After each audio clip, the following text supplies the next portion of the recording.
Yo, what is going on, everyone in the XRP community? Hope you guys are having yourselves a fantastic day today. As usual, the market is actually trending up a bit. I know CoinMarketCap is not showing that much because we're already in the new day, but Bitcoin has trended nicely from 19,300 up to 21,300 in the last few days or so. XRP actually overnight, while I was asleep, we actually rocketed from 33 cents all the way touching 36 cents, and we are on the final day of Jed McCaleb having any XRP, guys. Truly a historical moment. I mean, people are sending him a lot of transactions lately, sending messages. I mean, I was actually live streaming earlier, and people were actually trying to say hi to me, but it cost him one XRP, which is now going to be sold by Jed McCaleb. You want to go over and check out his... This is something new we've never seen before on Jed McCaleb's wallet, actually, was these two failed transactions because they were, unfunded. Because essentially what happens when Jed McCaleb was selling XRP is like he's not actually doing this himself from a keyboard and mouse. It's a bot that automatically withdraws like 4.2 million, 5 million XRP at a time, sends it over to the decentralized exchange wallet, and then goes ahead and dumps it. But the bot tried to run it 2 times earlier, and this is the first time this bot has ever had an issue because he is now only at 1.1 million XRP. Now, quick thing for the guys that say Jed McCaleb has no effect on the XRP price. I kid you not. We were live streaming earlier today. I was planning to do like a whole day live stream for the Jed McCaleb wallet being gone, but I canceled the live stream. I basically was going to do like a streaming until Jed has 0 XRP, but the problem with that is I think he already met his sell cap for today. So tomorrow is going to be the actual day of him having no XRP. So part of that also being, we're going to get in a little bit later in the video, there was some completely false information being shared around today.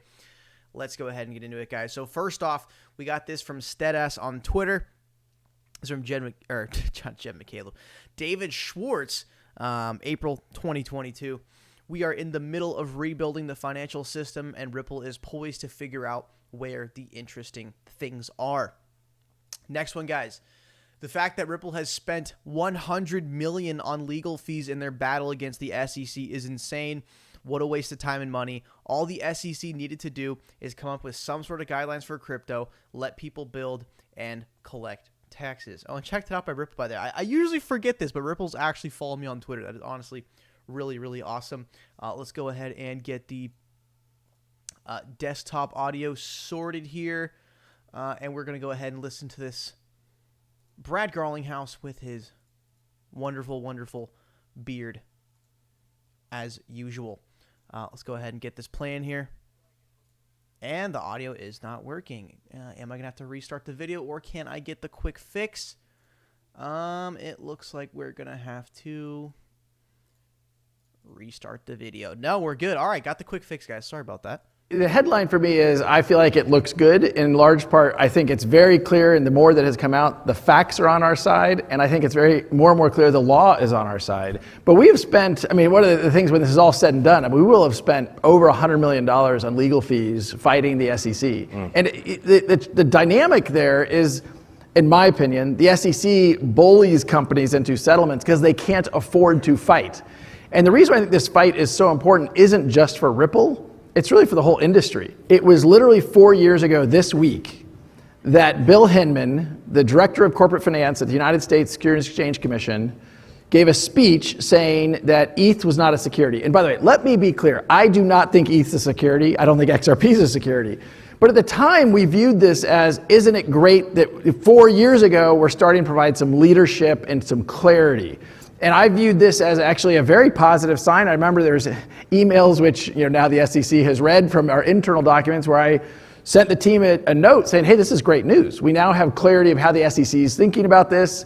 And they used some parameters around decentralization and what have you. And look, the fact that 4 years have gone by and we still don't have clarity about how the SEC is going to say what is and is not a security. And worse, actually, now the SEC, the current chair, Gensler, is really walking back the statement around ETH, and that he has been asked directly, is ETH a security? He won't answer the question. Like, how can we be competitive in the United States in an industry where a primary regulator will not provide that clarity. The Absolute good words there from Brad Garlinghouse. SEC, that is very true. I did not think of it that way. I understood they went after, cryptocurrency companies to just get a quick settlement, get a quick payoff, but very, very good point there by Mr. Garlinghouse himself, CEO of Ripple, that they pretty much bully them into a settlement because they do not have the $100 million in, to spend in legal fees. The thing with Ripple, it's different. They've got gigantic banks, partners, financial institutions on their side, a lot of big investors, gigantic XRP war chest in the escrow, and they are a $1 billion Silicon Valley crypto company. And the SEC just thought they could bully them into a quick settlement. But the problem is I know we're always talking about when settlement, but the problem with the settlement with Ripple is that would be essentially Ripple admitting guilt to doing something wrong. I'm not exactly sure what the legal jargon version of what we're trying to get here, but it's essentially just the case being thrown out and that there is no settlement and that the judge just declares that the whole entire lawsuit is just denied and Ripple has won.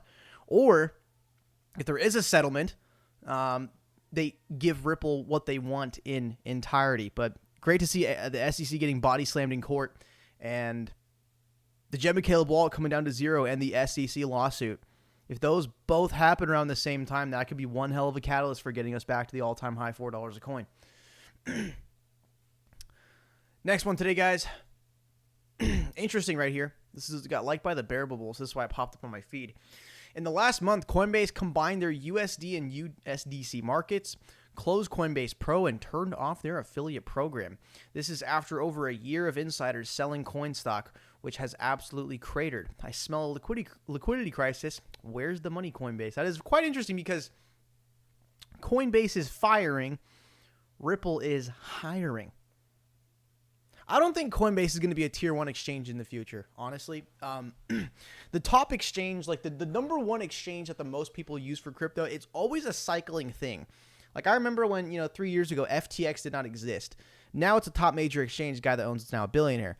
I remember when Poloniex was a huge exchange, man. That thing was ramping so much liquidity, and now they are essentially non-existent. I mean, they do exist, but the liquidity they have now compared to 2017, it is absolutely nothing. So I don't think Coinbase is always going to stay a number one top exchange, in my opinion. It's a little bit too I think Coinbase, the way the app works, it's way, way too focused on just beginners, which makes sense and is a good business move. But in my opinion, I kind of like more of the Binance Bitrue style exchange where it's not beginner, user interface or expert user interface. It's kind of more in the middle of hey, yeah, I've been here a long time. I want to see much more information on my screen at one time. Coinbase, the application is designed for a baby or a monkey that knows how to use a computer can use it.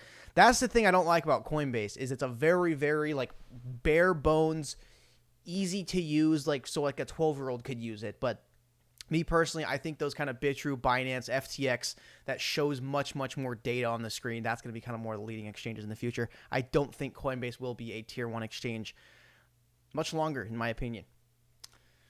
And final one for today, guys. I am seeing everybody echoing this news.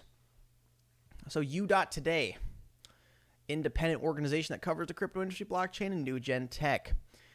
Here is why former Ripple CTO Jed McCaleb is holding on to his remaining 5 million XRP. I can't believe the article is still up. It's not true. It's not true. All they did was see it seems not fully sold yet, but I'm still patiently waiting. All that was happening is that there was, 4.2 million XRP sitting in the decentralized exchange wallet and wasn't being sold. Well, guess what? Now, yeah, it's sold. So this is a completely just ignorant article. They did not look into anything here, and I love that the best satire account in the XRP community goes source. Look in the mirror. Guys, I love it, man. But yeah, make sure I'm seeing a lot of people echoing this is real information. This is fake. This is not true. Jed McCaleb will have literally, I think, only his XRP reserve wallet, the 14 XRP that's in there. That's probably all he's going to end up having. And yeah, for the people that think that Jed McCaleb does not affect market prices when we were live streaming today when I had the marathon stream, going, but then I realized he just hit his sell limit for today. I don't think there's no point in streaming for 30 hours before. So at this time right here, from 10:34 to 10:39, as soon as he started his selling, like every single minute, the price of XRP, it was freaking going down pretty sharply. Now, this is UTC time, but you go to this oh, man, I can't remember exactly where it was, but I was live streaming. It was actually right here exactly. Now, if we go to the 1 minute chart, it'll make more sense, to be honest. But, well, yeah, when the chart got really choppy, this is when I was streaming. And as you can see right here, the 39 essentially began right there. Right? 39 began right here. Look what happened as he started unloading his XRP, dude. And then as soon as it ended, things started ramping up. But anyways, guys, thank you for tuning the video today. I appreciate it. And I'll see you guys in the next one.